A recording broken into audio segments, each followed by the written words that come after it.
What happens when a woman everyone has already written off decides to do the one thing nobody expected and turns an abandoned ruin into something that changes the entire county? What happens when the land that everyone said was worthless becomes the foundation of something that outlasts every doubt, every laugh, every voice that told her to stop? This is the story of Ruth Elaine Calloway, a 38-year-old widow from Harlan County, Kentucky, who walked into a property auction on a cold Tuesday morning in the spring of 1971 and raised her hand for the most laughed-at piece of land in 3 townships. A rotting henhouse on 12 dead acres that hadn't seen a living chicken in 11 years. A property so far gone that 3 experienced farmers had already walked through it, shaken their heads, and walked away. A place that smelled like old feed and bad luck, and the particular kind of quiet that settles over things that have been given up on. The men around her at that auction thought it was grief talking. Some thought it was desperation, that she'd misread the lot number, or didn't understand what she was bidding on, or simply hadn't thought it through. One of them, her own brother-in-law, a man named Gerald Calloway, who had been offering to manage her affairs since the day her husband was buried, pulled her aside before the gavel came down and told her, plainly and without apology, that she was making a mistake she would not be able to undo. Ruth looked at him for a moment. Then she raised her hand again and bought the property for $640. She folded the deed into the inside pocket of her wool coat, walked to her truck alone, and drove home. If you have ever made a decision that nobody around you understood, if you have ever looked at something broken and seen what it could become while everyone else only saw what it was, stay with me. This story is for you, and if you've never had that experience, stay anyway, because Ruth Calloway is about to show you something important about how the world actually changes. Not in speeches, not in headlines, in daily work, and in the particular stubbornness of a woman who had already survived enough to stop being afraid of being wrong. Ruth Elaine Maynard was born in 1933 in Leslie County, Kentucky, the second daughter of a coal miner, and a woman who kept a kitchen garden that fed the family through 2 of the worst winters of the Depression. She grew up understanding that land was not a luxury. It was not an investment in the financial sense that people would come to use that word in later decades. Land was the thing between you and nothing. You respected it, worked it, and if you were lucky, you passed it to someone who would do the same. She married Dale Calloway in 1955, a tobacco farmer from the neighboring county, with a reputation for fair dealing and a laugh that could be heard across a field. Dale was not a complicated man, but he was a good one, the kind of man who fixed other people's fences without being asked and remembered the names of everyone's children. He and Ruth built a life on 40 leased acres in Harlan County, grew a modest tobacco allotment, kept a small vegetable garden, and raised 2 boys who would become, in their own ways, the continuation of everything their parents had quietly built. Dale died of a coronary in January of 1969. He was 41 years old. He had given no warning, shown no signs, and left Ruth with 2 teenage sons, a lease she had to renegotiate alone, a truck with a cracked radiator, 4 laying hens in a wire pen beside the back door, and no income beyond what the farm could produce in a season that had not yet begun. The county did not rush to help. This was not cruelty exactly.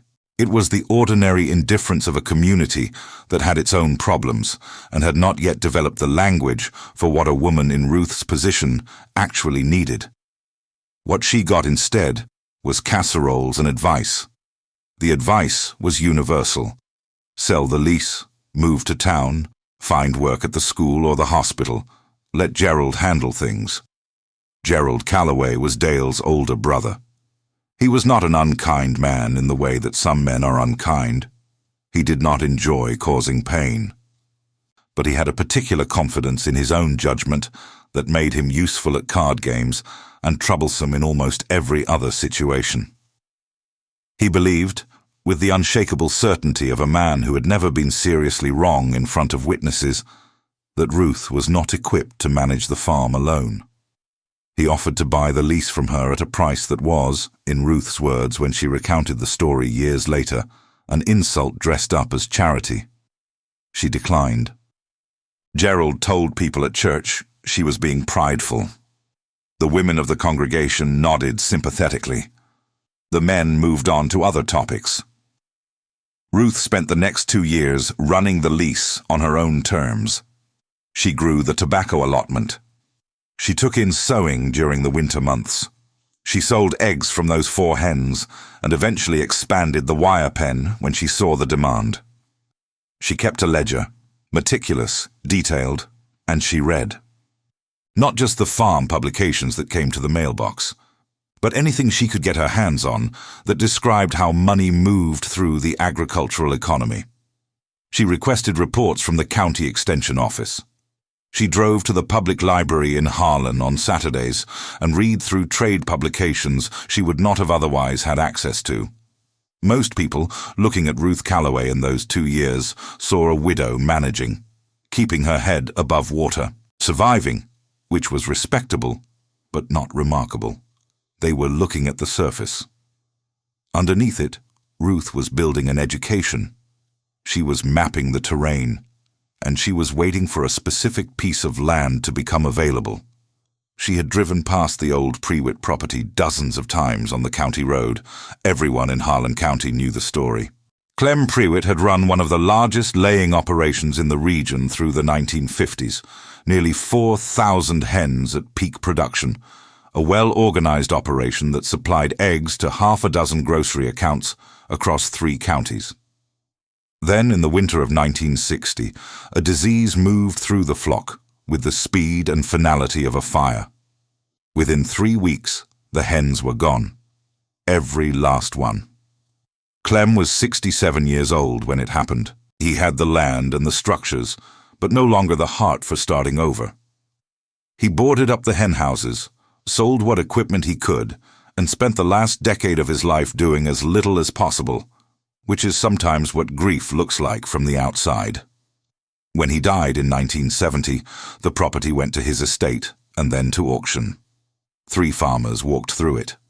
The first one catalogued the drainage problems in the low section near the creek and left within 20 minutes. The second one pulled at the siding on the main henhouse and found rot, which he reported to everyone he knew. The third looked at the distance from the rail depot and decided the logistics didn't make sense. All 3 of them were looking at what was broken. None of them were looking at what was fixable. Ruth had been to the property twice before the auction. Once in the fall of 1970, 3 months before Clem died, when she had knocked on his door and asked if she could look around. Clem, who was not used to being asked permission for things that were already his to give, had told her to go ahead. She spent 2 hours walking the 12 acres. She pulled boards and examined framing. She traced the drainage channels and identified where the blockages were. She paced out the distance to the county road and made notes in a small spiral notebook she kept in her coat pocket. The second visit was a week before the auction. She brought her son Tommy, who was 17 and had his father's hands, good at seeing what needed doing and doing it without complaint. They walked the property together for 3 hours. Tommy found the framing on the secondary henhouse sounder than it looked from the outside. Ruth confirmed what she had calculated about the drainage. They drove home without saying much. That night, after supper, Ruth spread her notes on the kitchen table and showed Tommy what she was thinking. He looked at it for a long time. Then he said, "When do we start?" That was the conversation that preceded the auction by 4 days. The morning of the auction was cold enough to see your breath. There were 11 men and Ruth standing in the frost outside the Prewitt property when the auctioneer called the lot. 2 of the men were there to look, not to buy. 3 were local farmers who had already seen the property and passed. The rest were speculators and estate attorneys doing their due diligence. When Ruth raised her hand at $600, there was a pause. The auctioneer looked at her with the particular expression of a man recalibrating. A farmer named Boyd Stinson, who had known Dale Calloway for 20 years and considered himself a friend of the family by extension, leaned over and said quietly that she probably didn't want to get into this one. Ruth raised her hand again at 6:40 when no one else responded to the increment. Sold. Gerald heard about it by sundown. He drove to the house that evening and stood on the porch with his hat in his hands, which was as close to humility as he ever got. He laid out his concerns clearly and with genuine feeling. The structures were compromised. The drainage was bad. She had spent money she did not have on land that could not produce, and he was telling her this as family, not as an adversary. Ruth thanked him for coming. She held the door open until he walked through it. Then she went inside and started making a list of lumber suppliers. The summer of 1971 was the hardest summer of Ruth Calloway's life, and she had already lived through some summers that would have broken other people. She and Tommy and James, 15 that year, and serious in the way that boys sometimes become when they understand that something real is at stake, worked the Prewitt property from first light to last light 6 days a week. They tore out rotted siding and examined every beam. They cleared the drainage channels by hand, which meant standing in creek mud with shovels in July heat, and rerouting 2 of them according to the plan Ruth had worked out with an engineer at the county extension office who had been initially skeptical and then quietly impressed. Ruth drove to the salvage yard in Cumberland twice a week and loaded reclaimed lumber herself. She negotiated with suppliers in a way that the suppliers were not accustomed to being negotiated with by a woman, which meant she had to be more prepared than they expected and more patient than was comfortable. She came to every conversation with numbers. She left every conversation with a better price than she had walked in with. The neighbors watched from the road. Some stopped to ask what she was building. When she told them a laying operation, they nodded with the careful neutrality of people who don't want to be remembered as the ones who discourage something that might succeed. A few offered help that they did not follow through on. One woman from the Baptist church brought food twice a week through August, which Ruth accepted without embarrassment because she had long since stopped confusing pride with stubbornness. Pride was about how things looked. Stubbornness was about getting them done. By September of 1971, the first henhouse was structurally restored. By late October, the drainage channels were running clean. In November, Ruth drove to a hatchery in Barberville and came home with 300 Rhode Island red pullets in wire crates stacked in the truck bed, which she and Tommy unloaded by flashlight because they had been delayed by a flat tire on the county road and arrived home after dark. The pullets came from a small loan at the Harlan Federal Credit Union. It was the only institution in the county that would lend to her, and only because the loan officer's wife had gone to school with Ruth 20 years earlier and was willing to say so in writing. The interest rate was not generous. Ruth had calculated it into her projections and determined she could service it within 18 months if the production numbers held. Gerald heard about the loan through the ordinary channels of a small county where information moves at the speed of church and the grain store. He told people she was going to lose the house. He seemed, Ruth noted later, to find a kind of peace in the prediction, as though the possibility of her failure was something he could rest against. The winter of 1971 into 1972 was cold enough to test every decision Ruth had made. She ran heat lamps on a rotation she had designed herself after reading everything the extension office had on cold weather laying operations. She checked the flocks at midnight, which meant walking across the frozen property in the dark with a flashlight and making notes in the ledger she kept in the kitchen. Production dipped in December, recovered in January, and by February was running slightly ahead of her original projections. She had been keeping those projections since the previous spring. 2 notebooks full of calculations, feed costs, projected laying rates by season, delivery logistics, pricing comparisons across regional markets. She had called grocery buyers in Lexington under the pretense of asking about pricing and had listened carefully to what they actually needed, which was not the cheapest eggs, but the most reliable ones. Consistency was worth more than cost to a grocery buyer managing 14 stores across 3 counties. A supplier who delivered exactly what they said they would deliver every week, on time, was worth more than a supplier who was cheap and unpredictable. Ruth understood this before she had a single account. She had built her operation to be consistent first and profitable second, which is not the order most people choose, but it is the order that lasts. In February of 1972, she drove to Lexington with a cooler of eggs and a folder of production records and walked into the regional purchasing office of a grocery cooperative that supplied 14 stores across 3 counties.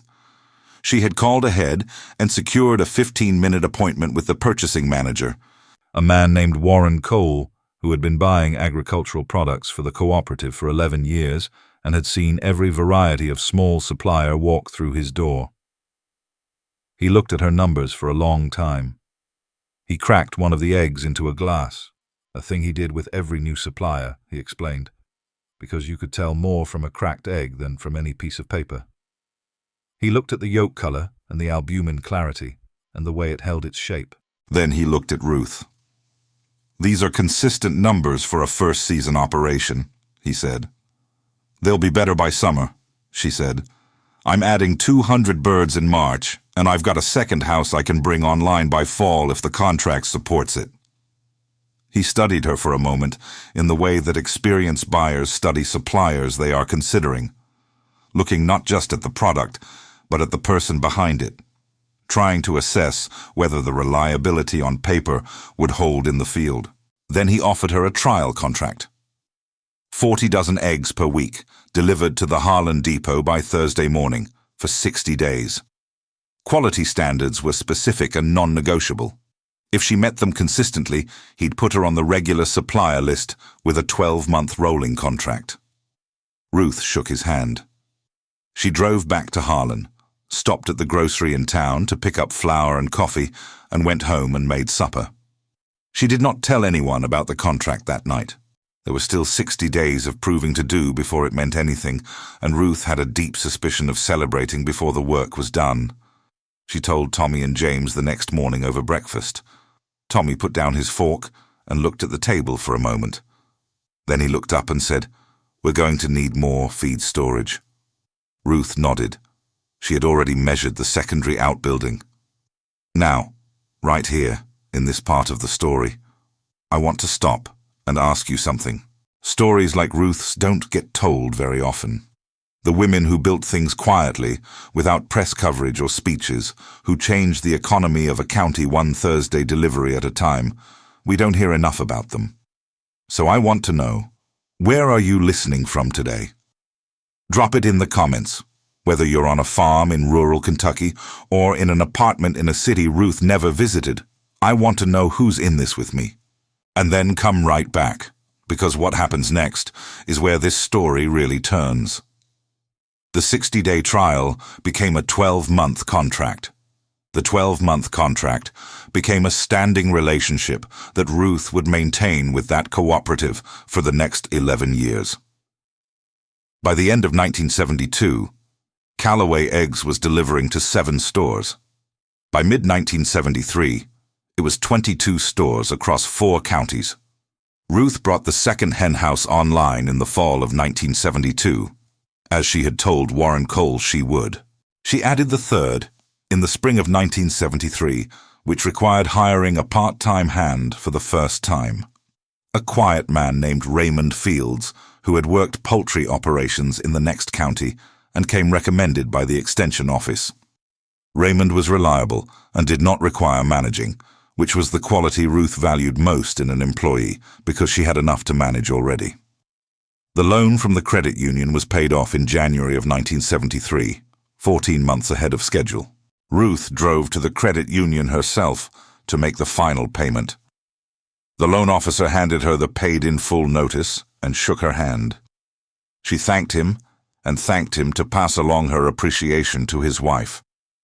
Then she drove to the Prewitt property, her property, and stood in the first henhouse for a few minutes in the sound of 300 hens going about their business, which is a very particular kind of noise, layered and constant, and in its own way peaceful, and thought about what came next. What came next was expansion, but expansion of a careful kind. Ruth was not interested in growing faster than she could manage. She had watched other small operations scale up and lose the consistency that made them valuable, and she had no intention of becoming a cautionary tale. She added birds incrementally, brought new houses online only when the existing operation was stable, and kept her delivery schedule so reliable that Warren Cole's successor, a younger man named Paul Garrett, who took over the cooperative's purchasing in 1974, told her once that her Thursday deliveries were the only thing in his week he never had to think about. Ruth took that as the highest compliment she had ever received in a professional context. Gerald came to see her in April of 1973. It was a Saturday morning, and Ruth was in the equipment shed sharpening tools when she heard his truck on the gravel. He came around the corner of the shed and stood in the doorway for a moment, looking at the property. The 3 restored hen houses, the feed storage, the refrigerated truck she had purchased second-hand in the fall, with an expression she had not seen on his face before. Not admiration, exactly. Something more complicated. The look of a man reassessing a calculation he had been sure of. He said he had been thinking about getting into laying hens himself. He wondered if she had any advice. Ruth set down the file she was using. She told him the drainage was the first thing to get right. Not the structures, not the birds, the drainage, because everything else failed if the water wasn't moving correctly. She told him to call the extension office before he bought a single piece of equipment. She told him to read the USDA regional market reports, which were free and which most people ignored, and to pay attention to what the grocery buyers in Lexington were saying they needed rather than assuming he knew. She told him the margins were tight and the work was relentless, and you had to have a tolerance for early mornings and for things going wrong in ways you hadn't predicted, because they would. And the operation that survived was the one where the person running it didn't panic. Gerald listened to all of it. He asked 2 or 3 questions, and Ruth answered them directly. When he left, he stopped at the door of the shed and thanked her. Not the complicated thank you of someone who owes a debt they're uncomfortable with, but a plain thank you, given without anything else attached to it. Ruth watched his truck pull out onto the county road. She picked up the file and went back to work. She thought, that's enough. That is actually enough. She did not need him to say he had been wrong. She did not need the community to formally acknowledge what had been built. The work was its own acknowledgement. It was visible, measurable, and it spoke in a language that did not require anyone's interpretation. The egg cases stacked at the Harlan Depot every Thursday morning spoke. The accounts payable ledger, now showing a surplus, spoke. The second truck she bought in 1974 spoke. The part-time position that became a full-time position for Raymond Fields, who had a family to support and had been quietly grateful for the stability, spoke. Ruth Calloway did not build her operation for the satisfaction of proving people wrong. That was a side effect, not a purpose. The purpose was what it had always been. The land between you and nothing, worked with honesty and with the long-game patience of someone who understood that real things take real time. By 1975, Callaway Eggs was a recognized name in the Eastern Kentucky Regional Food Supply Network. The cooperative had expanded its contract 3 times.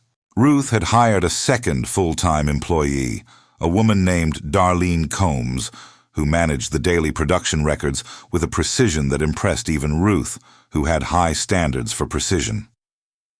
Tommy was running the feed and equipment side of the operation. James, 17 by then, and increasingly interested in the business side, had started keeping a second set of books that tracked not just costs and revenue, but market trends. Egg prices across the region, feed commodity fluctuations, the expansion patterns of the grocery chains moving into eastern Kentucky from Lexington and Cincinnati.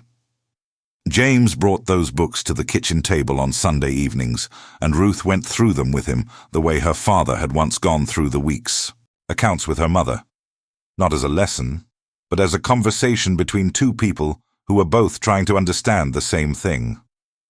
James had a talent for numbers that went beyond arithmetic, into something more like instinct, a feel for the shape of a market that Ruth recognized because she had a version of it herself, though hers had been built from observation rather than formal study. She told him, in the fall of 1975, that he should think about college, agricultural business, or economics. He said he didn't want to leave the operation. Ruth told him the operation would be here when he got back, and that what he learned would make it stronger. She said this with the certainty of someone who had already thought it through, which she had. James went to the University of Kentucky in the fall of 1976 on a partial academic scholarship, supplemented by money Ruth had been setting aside for 2 years without telling him. He came home on breaks and helped with the accounts. He brought books back with him. He and Ruth had long phone calls on Sunday evenings that were ostensibly about the operation, but were really about everything they were both learning, him in classrooms and her on the property and in the depot and in the conversations she had with buyers and suppliers and the county extension engineer who had become, over 5 years, something close to a friend. In 1977, Ruth bought the 40 acres she had leased since Dale's death. The landlord, an elderly man who had held the lease for a flat rate since 1955, sold it to her at a fair price, without negotiation, because he said he wanted it to go to someone who would use it right. Ruth drove the boundary of the property that evening after the closing, walking the fence line in the late summer heat, and thought about all the things that had happened on that land, and all the things that had happened because of what she had built next to it. She bought the Prewitt 12 acres the same year.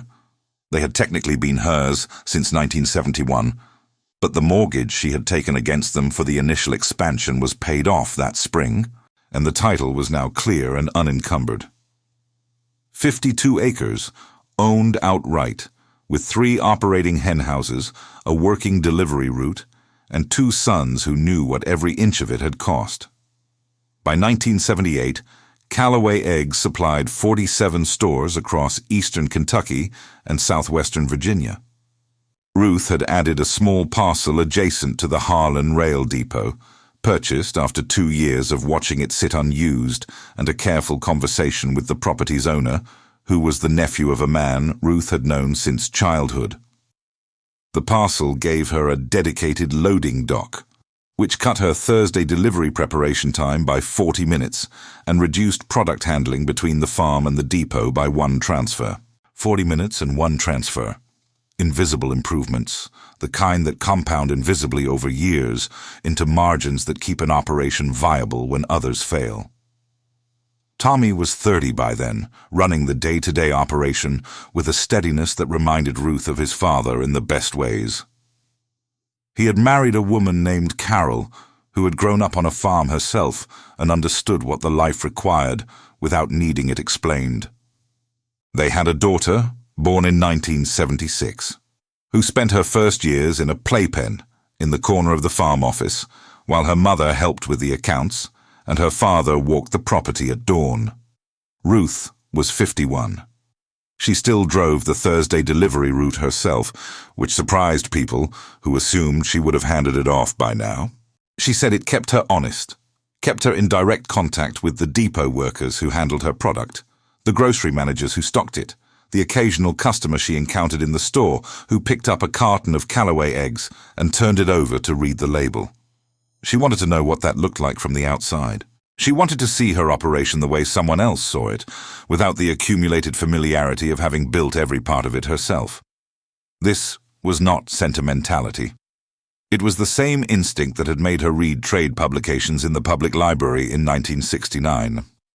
The understanding that you could not navigate terrain you could not see, and that seeing required a willingness to go look, repeatedly, from positions you did not already occupy.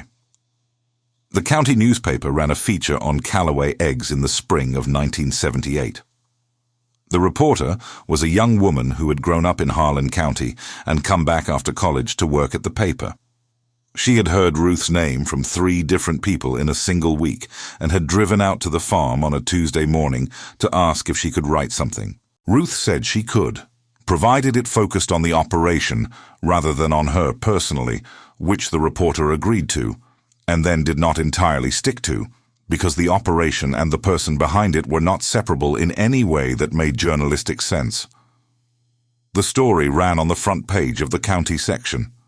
It described the history of the Prewitt property and what Ruth had done with it. It mentioned the number of stores served and the number of employees and the fact that the operation had been built from a $640 auction purchase in 1971. It did not mention Gerald. It did not need to. Gerald read the story. Ruth knew this because his wife called to congratulate her, which was the first time any member of Dale's family had done that without qualification. Ruth thanked her and asked about the grandchildren and said she hoped to see them at the 4th of July gathering, which she had attended every year since Dale died, because the family was still the family regardless of whatever else had happened. That was Ruth's position on most things. The situation was the situation, and you did not have to agree with every part of it to keep showing up. James graduated from the University of Kentucky in the spring of 1978 with a degree in agricultural economics and came back to Harlan County not because Ruth had asked him to, but because he had decided that what was being built here was worth building further. He brought with him a set of ideas about regional food distribution networks and cooperative marketing arrangements that Ruth listened to over several Sunday evenings and then said, "Show me the numbers." He showed her. She asked questions that took him 3 weeks to fully answer. Then she said, "Let's try it." What they tried was a loose cooperative arrangement with 2 other small laying operations in the county, family farms that had been producing eggs for local use without the infrastructure to access regional grocery accounts.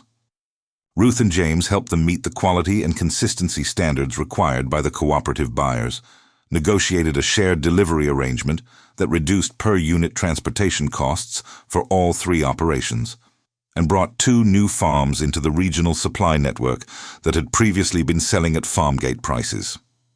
This was not charity. It was strategy. Ruth understood that a regional supply network was more stable than a single farm supply relationship, and that buyers who had multiple reliable local sources were less likely to shift to industrial suppliers from out of state. By making the regional network stronger, she made her own position in it stronger. This is the kind of thinking that looks obvious in retrospect and is almost invisible to people who are focused on protecting what they already have. Ruth Calloway never gave a speech about what she had built. She was invited, in later years, to speak at agricultural extension events and county business association meetings, and she attended some of them and said practical things about drainage and feed costs and the importance of knowing your buyer before you know your product. She did not talk about 1971 unless someone asked directly, and when they did, she was matter-of-fact about it in a way that sometimes surprised people who expected drama. She had bought a property that nobody wanted because she had looked at it carefully and seen something that the looking away had missed. She had built on it steadily and without visible hurry. She had made decisions based on what the numbers said, rather than on what felt safe or what other people thought was reasonable. She had been wrong about some things. A feed supplier who turned out to be unreliable, an expansion timeline that had to be pushed back twice because the second house took longer than projected, and had adjusted without catastrophizing, which was a skill she had developed so early that she no longer thought of it as a skill. The old henhouse, the first one she had rebuilt with Tommy in the summer of 1971, pulling boards in July heat and measuring beams by flashlight, was still standing in 1980. Ruth had painted it white every spring since 1972. It was the cleanest building on the property. People who visited the farm for the first time sometimes asked why she kept it when the newer buildings were larger and better equipped, and Ruth would look at it for a moment before answering. "Because it's where it started," she would say. and because it's still useful. Those two things together are enough reason for anything. The county stopped calling it the Prewitt place sometime around 1974 or 1975. The way places quietly change their names in the mouths of communities that have accepted a new reality. By 1978, everyone called it the Calloway Farm. There was no ceremony attached to this. It simply happened, the way things happen when the facts on the ground become undeniable. No one at the 1971 auction had expected this. Not the auctioneer who had paused when Ruth raised her hand. Not Boyd Stinson, who had leaned over to warn her. Not Gerald, standing on the porch that evening with his hat in his hands. Not the three farmers who had walked through the property and walked away. They had all looked at the same 12 acres and seen something finished. Ruth had looked at them and seen something that hadn't started yet. That is the whole story, and it is also not a complicated one. It does not require a moral attached, because the facts speak plainly enough. Patient work, done honestly, in a direction that the evidence supports. This is not a secret. It is not a strategy reserved for people with unusual gifts or unusual luck. Ruth Calloway was not lucky. She was prepared. She was willing to be wrong, and she was willing to keep going when she was. She was willing to do the work in the order the work required, which is drainage first, framing second, birds third, accounts fourth, and everything else in the time that remains. She was willing to walk across a frozen property at midnight with a flashlight to check on 300 hens because that was what the situation required, and she had long since stopped making a distinction between what was required and what she was willing to do. Thank you for being here for Ruth Calloway's story. If it stayed with you, if something in it felt true to something you already knew, leave a like and tell me about it in the comments. And subscribe to Mrs. Farmer, because every week we bring you a story about a woman who built something real when everyone around her expected nothing. These stories exist. There are more of them than you might think. We're going to keep telling them. Before you go, if this video meant something to you, subscribe to the channel. It helps us reach more people who need to hear these stories. A super thanks below supports production directly.